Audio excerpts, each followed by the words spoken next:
Hi, welcome to our Lent Reflection, day 27, on the up, grow up.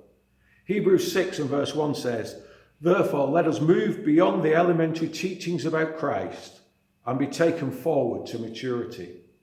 If we want things to change, sometimes we simply have to grow up. Too often we don't move beyond the basic teaching of Christ. We know what it is to be saved and then don't move on and grow with Christ. Salvation is not about avoiding hell. It's about having fullness of life, bringing heaven to earth. The writer of Hebrews warns the church about remaining infantile in our faith and the need to grow into maturity and to be able to discern between right and wrong.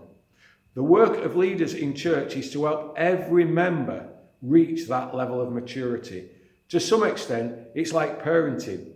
And like parenting, church leadership is in crisis. The following points are taken from a Huffington Post article about parenting, but are worth reflecting on as to how they're relevant to our Christian life. Number 1, fear. Parents often fall over themselves to please their children for fear of a tantrum. They go out of their way to avoid conflict, but in the long term, that's unhealthy. What do people learn if we go out of their way to please them just to avoid conflict? 2, lowering the bar. Sometimes parents say, "What can I expect? They're only children." When the bar is raised, it gives people the opportunity to rise to the occasion. Jesus never lowered the bar to get people in to follow him. He set the bar high. He said, "Take up your cross and follow me." 3, lack of community. There was a time if your child was told off by a teacher or a neighbour, the parents would support the judgment of that responsible adult. Nowadays, if someone else says something to your children, you are more likely to challenge the adult than your child. This is unhealthy. And as Christians, we can sometimes hide behind being non-judgmental so as not to challenge inappropriate behaviour. 4, there's a reliance on shortcuts. Some parents use all kinds of gadgets to keep their children amused.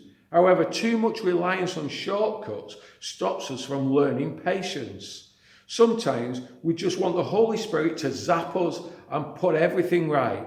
Even though that's possible, for the most part, that's not how God works. We have to do our bit. There are a few shortcuts to spiritual maturity. It involves self-sacrifice. How will you reach maturity without reading or listening to the Bible to learn more about God?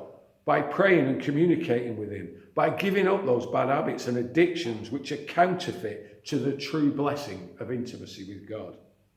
5, putting others' needs before our own. There are some parents who would run halfway across the zoo to get a drink for a demanding child rather than have them wait 10 minutes until the family walks past a drinks fountain. As Christian leaders, we are often expected to put the needs of others before our own, and we can end up burnt out.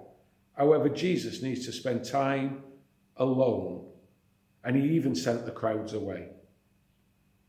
So what does a mature believer look like? They don't demand their own way. They set high standards for themselves in relation to their behaviour.